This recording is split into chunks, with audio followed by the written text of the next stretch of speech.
သူမနာမည်က Irina Zaruska ပါအသက်23နှစ်အရွယ်သားရှိသေးတဲ့ယူကရိန်းစစ်ပေးရှောင်သူဖြစ်ပြီးမွေရက်မြေကစစ်ပွဲတွေကိုရှောင်ပြီးအမေရိကန်မှာဘဝတစ်တစ်ခုဆိုဖို့စ조사နေသူပါ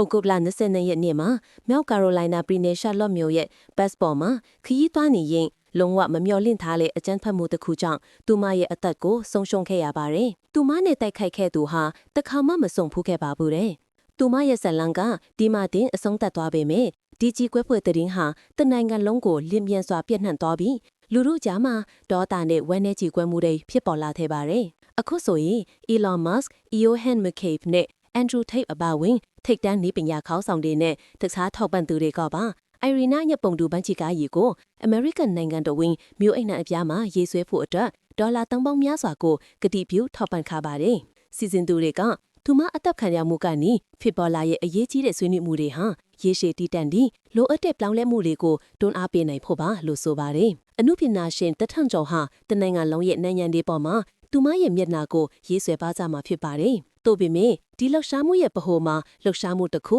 သင်္ကေတတစ်ခုထက်မကပိုပြီးအရေးကြီးတဲ့အရာတစ်ခုချီနေပါတယ်။အဲ့ဒါကတော့သူမဟာလူတစ်ယောက်ဖြစ်တယ်ဆိုတာပါပဲ။အိုင်ရီနာဟာတဆုံတစ်ယောက်ရဲ့သမီးအဆုံတစ်ယောက်ရဲ့တငယ်ချင်းအိမ်မက်တွေနဲ့မျောလင်းချက်တွေအပြည့်နဲ့ရှင်တန်ချင်ရဲ့အမျိုးသမီးငယ်လေးတူပါ။ဒီနေ့မှာတော့သူမရဲ့ပုံရိပ်တွေဟာအမေရိကန်တခွင်ပြတ်နှံ့နေပါတယ်။သူမကိုအငင်းပွားစရာသင်္ကေတတစ်ခုမဟုတ်ပဲလုံခြုံမှုနဲ့တန်ဖိုးရှိတဲ့ဘဝကိုရထိုက်တဲ့လူသားတဦးအဖြစ်ထာဝရအမှတ်ရနေကြမှာပါ။လူသားအလုံးဟာလုံခြုံမှုရှိပြီးတန်ဖိုးရှိတဲ့ဘဝကိုရထိုက်ကြတယ်လေနော်။